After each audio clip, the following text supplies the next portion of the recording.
Alright, this is, hey, I'm going to buy a Savannah Monitor today. Some of the things you want to look at before you go ahead and you go and buy a Savannah Monitor. You're going to need to take some things into consideration. Some of those things are, one, money. You're going to need a lot of money because you're going to need to buy mice, crickets, roaches, superworms. They even eat some greens every now and then. You're going to need bedding. You're going to need a bowl. You're going to need lights. Heat lights break. UV lights are expensive and they break, and after 6 months they stop emitting UV rays. So you're going to need money to invest into it. Also, you have to know that this lizard is not a small lizard, it's a medium-sized lizard, getting anywhere between 3 and 4+ feet. There's been a few cases where they've gotten up to 5 feet or so. Some more things that you want to take in consideration is time. If you want to pick up your lizard and play with your lizard, it's going to take a little bit of time for you to go ahead and do that. That's every day picking them up, every other day picking them up, trying to hand feed them, stuff like that. If you get them really small, just know that they're going to be really flighty, they're going to run away from you and everything. As they get a little bit bigger, they'll become a little bit more tame if you work with them on a day-to-day basis. First thing I want to get into is when you initially go up to a baby or kinda couple months, a year-old Savannah Monitor, some of the things you want to look at. Some of the things you want to look at is general appearance. By general appearance, I mean if you pick up this monitor, which I suggest you do. If it's a bigger one, you might want to put some gloves on. If it's not, then go ahead, just pick it up. Some of the things you want to look at is, once you pick it up, is his tongue flicking. Tongue flicking means, hey, what's going on? I'm alert. I know what's going on. Okay. So if you look here, his tongue is flicking. Other thing you want to look at is you want to look at his body. Make sure there's no marks or scars or anything. You want to look at his tail too. Boom. Make sure his tail's a nice length. Go ahead and feel the tail. Boom. Make sure there's no bones in there. Of course, this is for a larger 1-year-old monitor or something a bigger size. On a baby, it's a little bit harder. Also, some things you want to look at is you want to look at their fingers. Sometimes they lose their fingers. Sometimes every now and then they lose their fingers. You want to check out the fingers. Make sure they're like nice little hands. If you look here, they're not too fat. They're nice and slim, normal size. Then you want to look at, on the bigger ones, like I said earlier, the size of their body. A fat one would indicate that it just ate not too long ago. You want to ask the owner or the breeder or whoever you get it from the pet store, hey, when did you feed him? I just fed mine a hamster the other day, so it's a little plump, okay? Also, if you notice here, when I said you might want to wear some gloves, it's because these claws here are they're not friendly. They're not friendly, so he's getting a little agitated now. And he's trying to climb, and he's actually digging into my skin. Okay, some things that you'll need is you'll definitely need a cage. When they're small, you can have a smaller cage. You can start off with a 30-gallon, something like this. Boom. See if I can get that. Just go over there. Something like that size. You can put him in that while he's small. Some things that you want to put in there.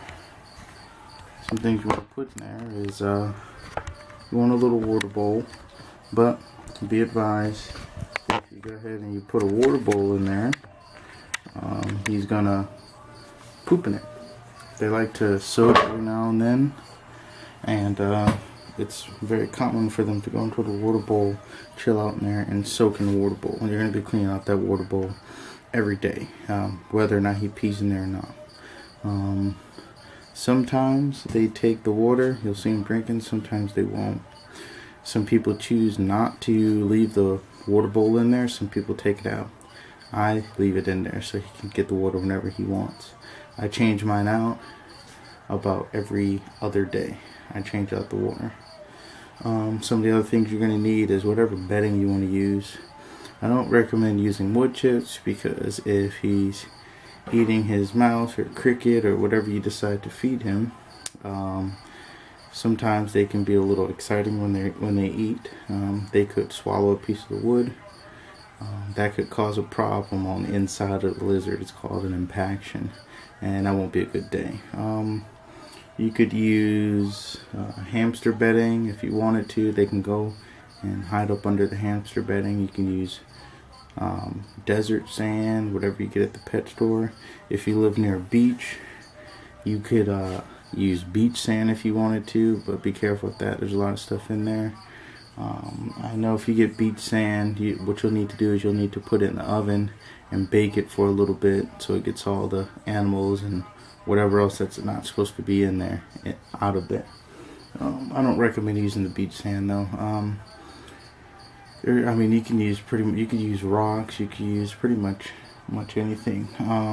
I usually use dirt, regular potting soil. I use that because where they come from in Africa, they spend a lot of time in burrows and they like digging.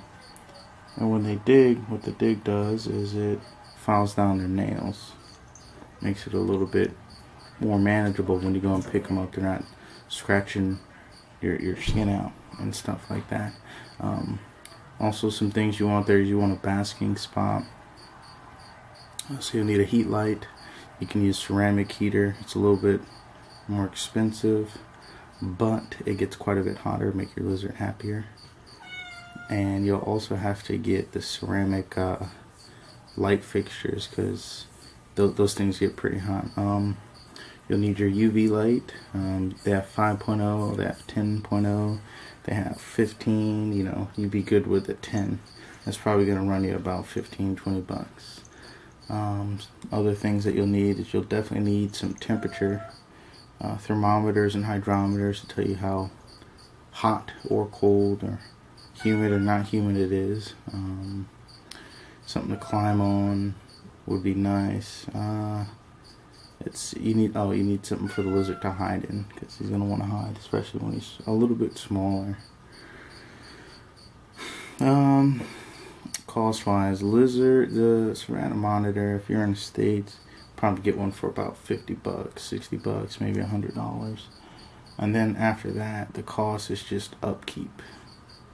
You know, replacing the dirt, turning the dirt over, adding sand, whatever you want to do, replacing the light bulbs, food. Food is going to be your biggest cost. Size. You got to know that the lizard is going to get big. You got to have a lot of room to house the lizard. If you want your lizard to run around the house, I mean, make sure you don't have any small animals because depending on what animal it is and how small it is, he'll get it. They get pretty big, so you want them to at least be able to turn around in their cage. You don't want them to be cramped or anything. They're not like snakes or anything. Snakes, you can keep them in a little small cage and they'll be good. They might not be happy, but they'll be good. Like I said, you need to invest a lot of time into them. On the inside of the cage, your basking spot, you probably want your basking spot to be about just with regular 100 watt reptile lights. You can put a basking spot. You probably get it to about 100 degrees, 110 degrees, which is pretty decent. You want your cool side to be, 75 ambient air temperature, which is like the room temperature. I would say 80 is about good. Humidity, you probably want your humidity to be at least 50%. I always shoot for 100% because it helps the lizard fight off the dehydration and everything. the higher the humidity is, the better it is for your lizard. It also helps him shed and stuff like that. So your basking spot anywhere between 95 and 110. Cool side 75 in the nighttime and stuff like that. And then just, yeah, like I said, just a normal one, probably about 80, 85. The hotter the better. I have everything in a room, and I have all these heat lights on, so if I want the temperature to rise up, I'll just close the door and everything will slowly but surely heat up. Now I can just show you maybe a starter cage, and then show you the cage that I got in right now.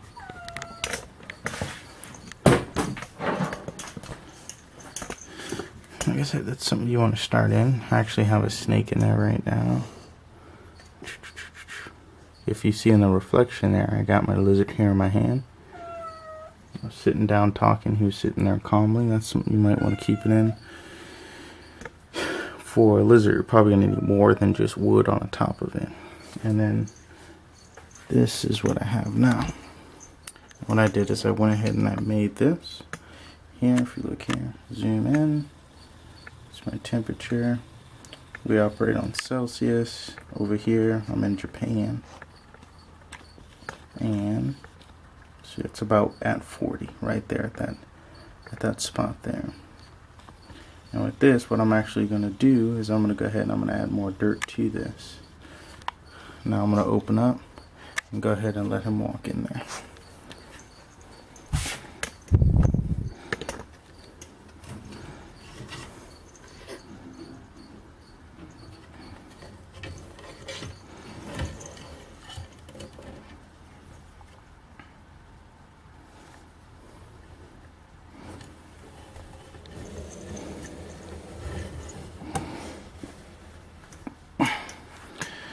Basically all I got here is just like, I don't know what you call these, but you call these grates. And then here I just, boom, it's not moving. Okay, so there's his basking spot. He likes to go up under there and hang out there. There's a heat light, that's 100 watts. Got some sticks in there and stuff. I'm actually going to add a little bit to this in a little bit. You know, everything's stapled there. Got a hole in the back. UV light.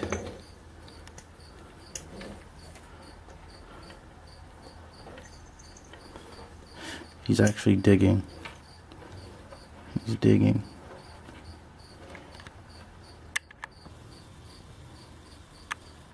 He's done digging. UV light here. Bowl. Another little hide side here. You can go under there and chill out down there.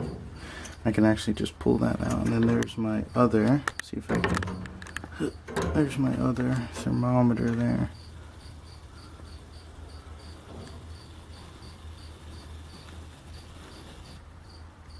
What is that? About 25 degrees Celsius. Okay. This is just a really simple setup for right now. I'm actually going to add a little bit more dirt in here, add a couple more things in here. Thinking about adding another light. I made this sprinkler system, just got this. Boom. Along the top of there. And what I do is just run it up here, pump this thing here.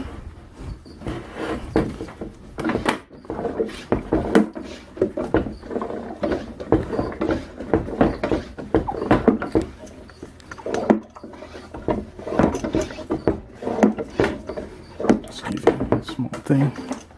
Just flick this switch, boom. Watch what it does here.